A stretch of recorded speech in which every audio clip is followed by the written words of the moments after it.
सर्वविघ्न उपद्रवनाशक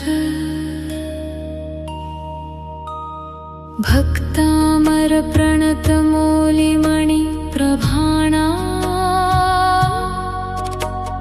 मुद्योतकं दलित पापतमो वितानम् सम्यक् प्रणम्य जिनपादयुगं युगादा वालम्बनं भवजले पतितां जनानां शत्रु तथा शिरपीडानाशक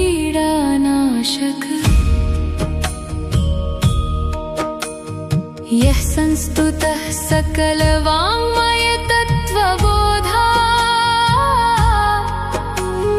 दुद्भूत बुद्धिपटुभिः सुरलोकनाथैः स्तोत्रैर्जगत्त्रितय चित्तहरैरुदारैः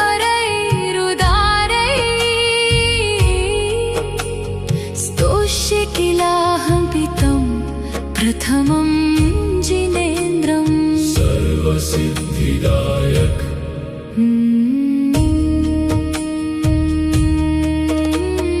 बुद्ध्या विनापि विबुधार्चितपादपीठ स्तोतुं समुद्यतमतिर्विगतत्रपोऽहम् बालं विहाय जलसंस्थितमिन्दुबिम्ब मन्यः क इच्छति जन सहसा ग्रहीतुम् जलजन्तुनिरोधक वक्तुं गुणान् गुणसमुद्र शशाङ्ककान्तान् कस्ते क्षमः सुरगुरु प्रतिमोऽपि बुद्ध्या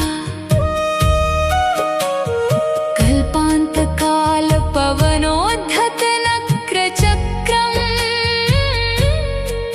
को वा तरीतुमलमम्बु निधिं भुजाभ्याम्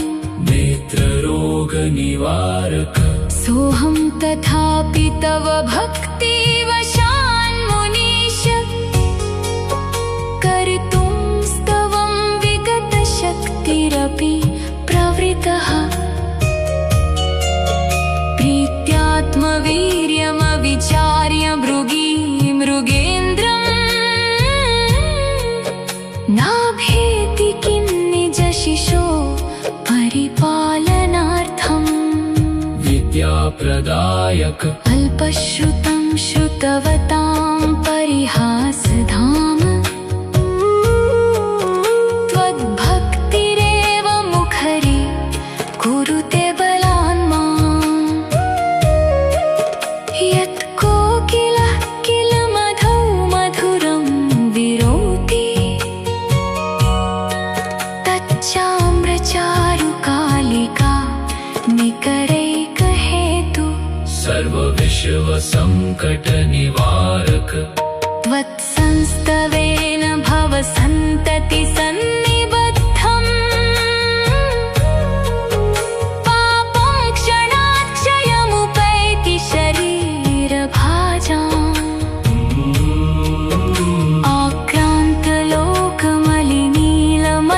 आक्रान्तलोकमलिनीलमशेषमाशु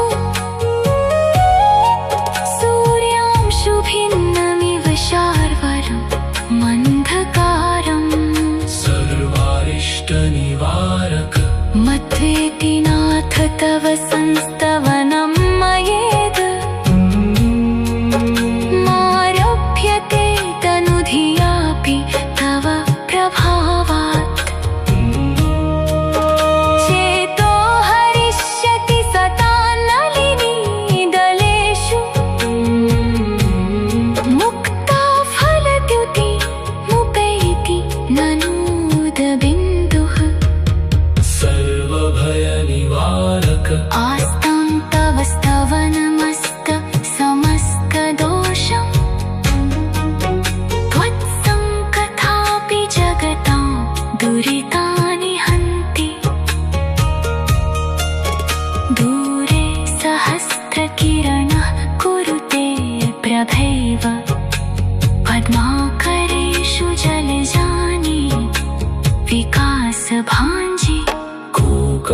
क्लेश निवारक नात्यद्भुतं भुवनभूषण भूतनाथ भूतैर्गुणैर्भुवि भवन्तमभीष्टुवन्ता तुल्या भवन्ति भवतो ननु तेन किं वा भूत्याश्रितं य इह नात्मसमं करोति इच्छित आकर्षक दृष्ट्वा भवन्तमनिमेषविलोकनीयम् नान्यत्र तोषमुपयाति जनस्य चक्षुः पीत्वा पयः शशिकरद्युति दुग्धसिन्धो क्षारं जलं जलनिधे रसितुं क इच्छेत् हस्तिमदनिवारक यैशान्तरागरुचिभिः परमाणुभिस्त्वं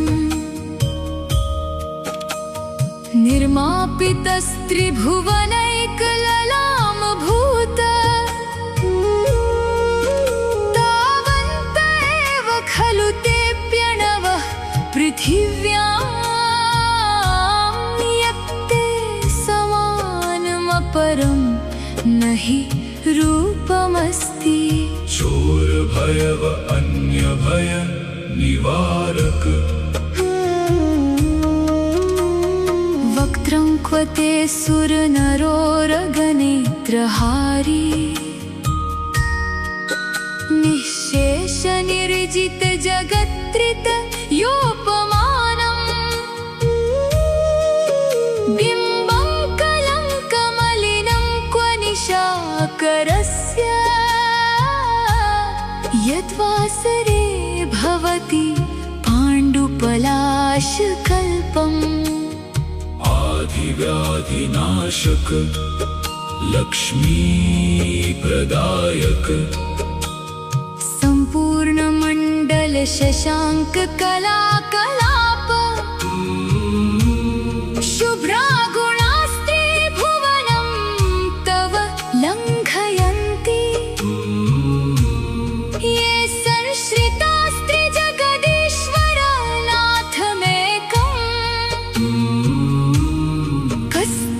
कस्तान्निवारयति सञ्चरतो यथेष्टम्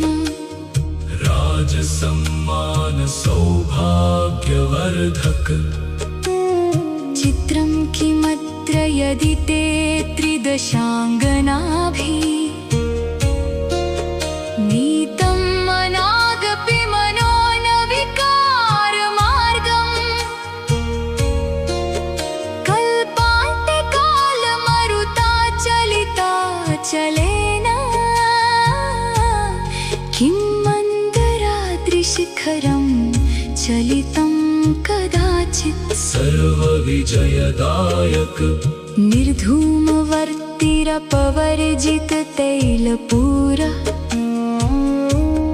कृत्स्नं जगत्त्रयमिदं प्रकटीकरोषि गम्यो न जातु मरुतां चलिताचलानां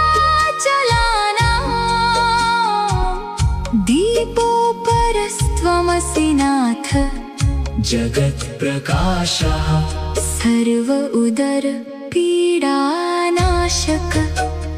नास्तं कदाचिदुपयासि न राहुगम्यः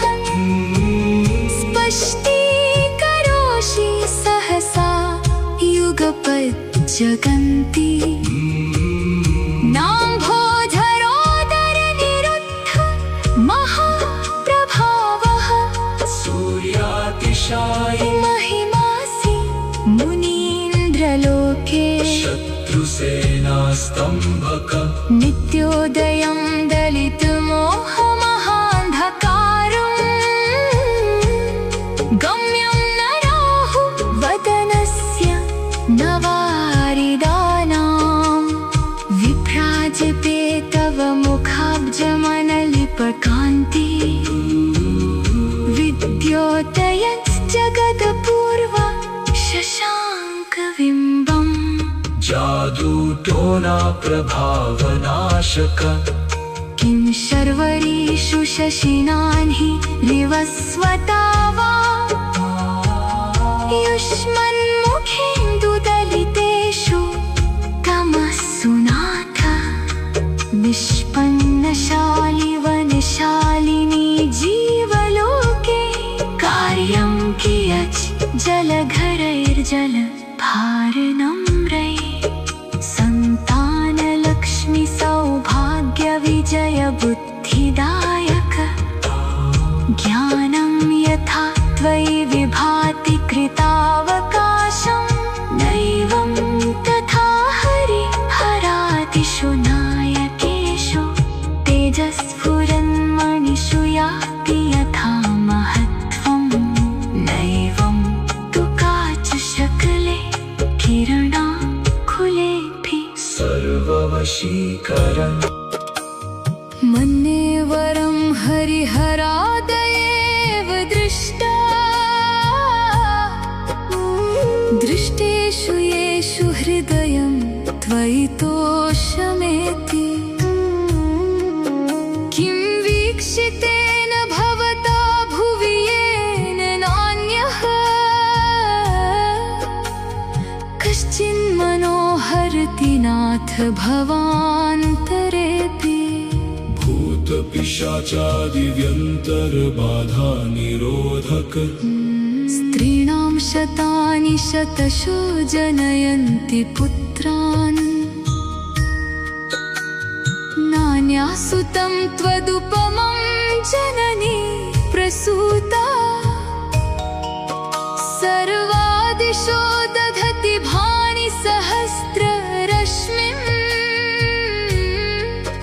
प्राच्येव दिग्जनयति स्फुरदंशुजालम्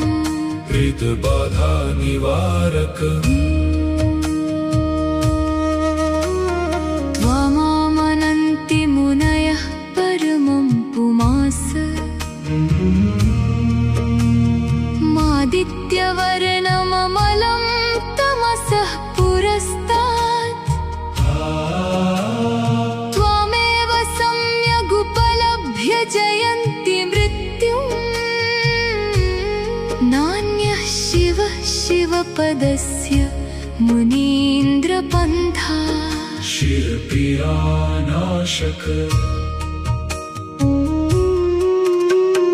त्वामव्ययं विभुमचिन्त्य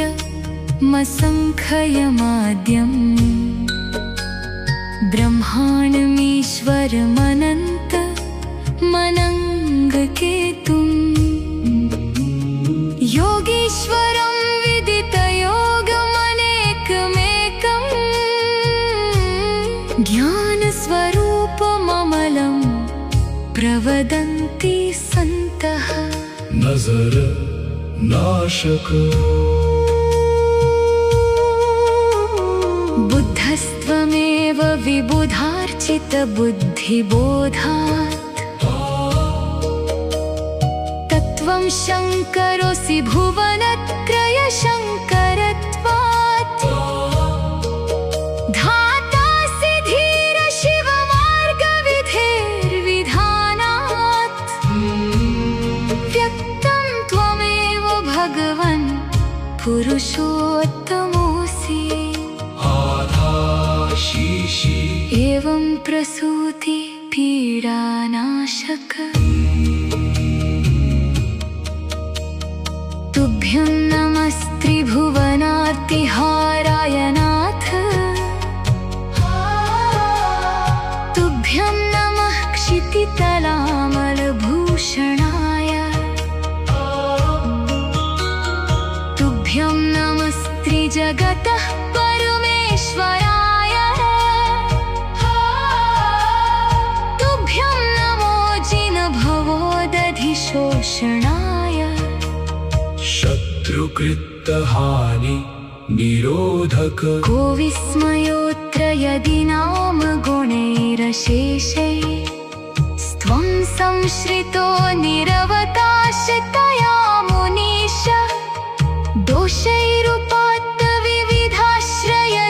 दोषैरुपात्तविविधाश्रयजातगर्वैः स्वप्नान्त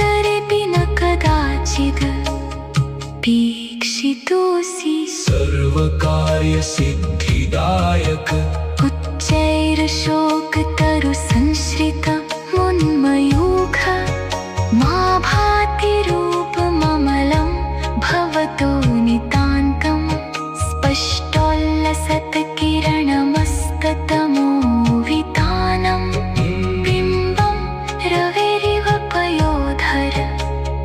पार्श्ववर्ती नेत्रपीडावबिच्छुविषनाशक सिंहासने मणिमयूखशिखा विचित्रे विभाजते तव वपुः कानकावदातं बिम्बं वियद्विलसतं शूलतावितानं तुङ्गोदयात्रिशिरसीव सहस्ररश्मि शत्रुस्तम्भक कुङ्गावदाति चलचामरचारुशोभम् विभ्राजते तव वपुः कलधौतकान्तम् उद्यच्छशाकशुचिनिर्झरवारिधार मुच्चैस्तटं सुरगिरेरिव शातकौम्भम् राज्यसम्मानदायक वचर्मरोगनाशक छत्रत्रयं तव विभाति शशाङ्ककान्त मुच्चैस्थितं स्थगितभानुकर प्रतापम् मुक्ताफलप्रकरजाल विवृद्धशोभम् प्रख्यापयत्रिजगतः परमेश्वरत्वम् संग्रहणीयादि उदरपीडानाशक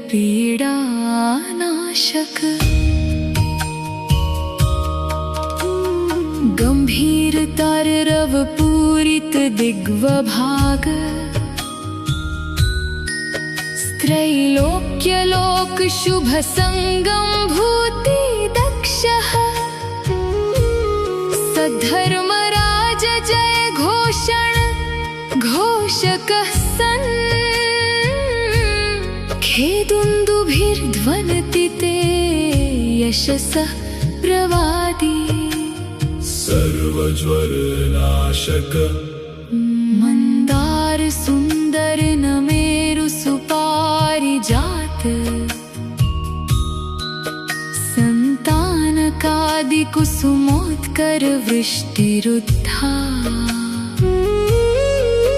गन्धोद्बिन्दु शुभमन्दमरुत्प्रपाता दिव्यादिवः पतति ते वयसां ततिर्वा गर्वरक्षक शुम्भत्प्रभावलय भूरि विभाविभोस्ते लोकत्रये द्युतिमतां द्युतिमा क्षिपन्ति प्रोद्यद्दिवाकर्निरन्तर भूरि संख्या दीप्त्या जयत्यपि निशामपि सोम सौम्या दुर्भिक्षचोरिमिरगी आदि निवारक स्वर्गापवर्गगममार्गविमार्गणेष्टः सद्धर्मतत्त्वकथनैक पटुस्त्रिलोक्याः दिव्यध्वनिर्भवति ते विशदार्थ सर्व भाषा स्वभाव परिणाम गुणै प्रयोज्य संपत्तिदायक उन्निद्र हिमनव पंकज पुंज कांति परियुल्लसन्नख मयूख शिखा भिरामौ पादोपगानि तव यत्र जिनेन्द्र दत्ता पद्मानि तत्र विबुधा परिकल्पयन्ति दुर्जनवशीकरण इत्थं यथा तव विभूतिरभुजिनेन्द्र धर्मोपदेशन विधौ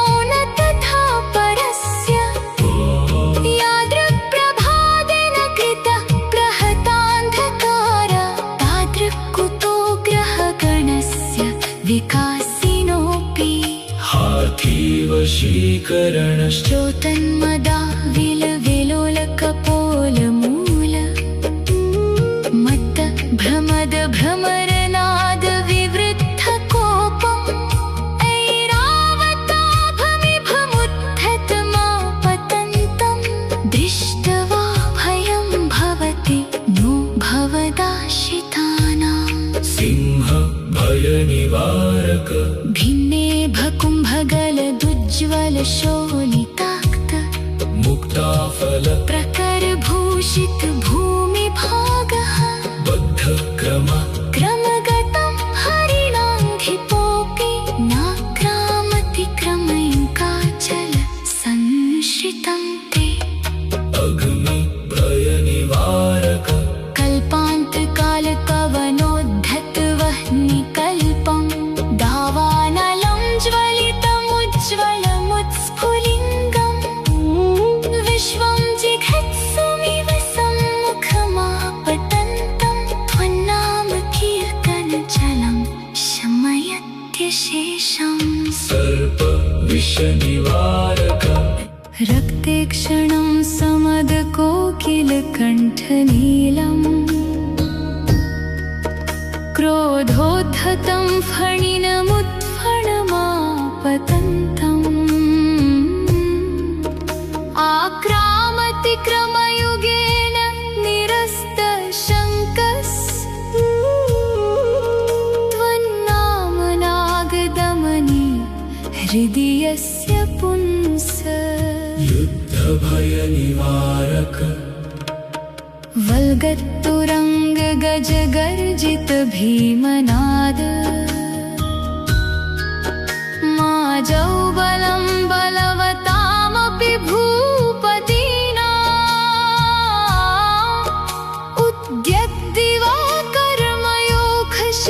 उद्यद्दिवाकर्मयोगशिखापविद्धम्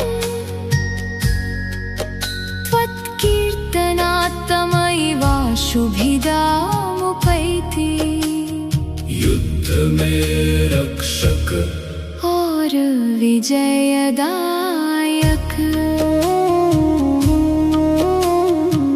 कुन्ताग्रभिन्न गजिशोणित वारिवाह वेगावतार तरणातुर योध भीमे युद्धे जयं विजित दुर्जय जेय पक्षास् त्वत्पाद पंकजवनाश्रयिनु लभन्ते भयानक जल विपत्तिनाशक अम्भोनिधोक्षुभित भीषण नक्रचक्र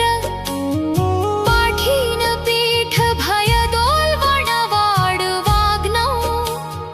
रङ्गत्तरङ्ग शिखर स्थितयान पात्रास् त्रासं विहाय भवत स्मरणात् व्रजन्ति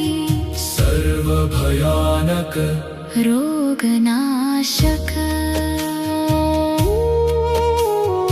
उद्भूत भीषण जलोदर भार भुग्नाः शोचान्दशामुपगताश्च्युत जीविताशाः त्वत्पाद पंकज रजोमृत दिग्धदेहा मर्त्या भवन्ति मकर ध्वज तुल्यरूपाः कारागार आदि बन्धन विनाशक आपादकण्ठ मुरुशृङ्खल वेष्टिताङ्गा गाढं बृहन्निगडकोटिनिगृष्टजङ्घा त्वन्नाम मन्त्रमनिशं मनुजा स्मरन्तः सद्य स्वयं विगत बन्धभया भवन्ति सर्व भय निवारक मत्तद्विपेन्द्र मृगराज दवानलाहि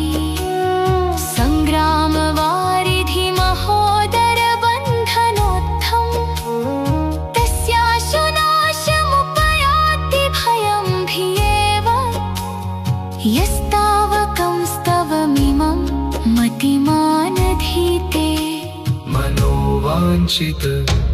सिद्धिदायक स्तोत्रस्त्रजं तव जिनेन्द्रगुणैर्निबद्धां भक्त्या मया विविधवर्णविचित्रपुष्पां धत्ते जनो यैह कण्ठगतामजसं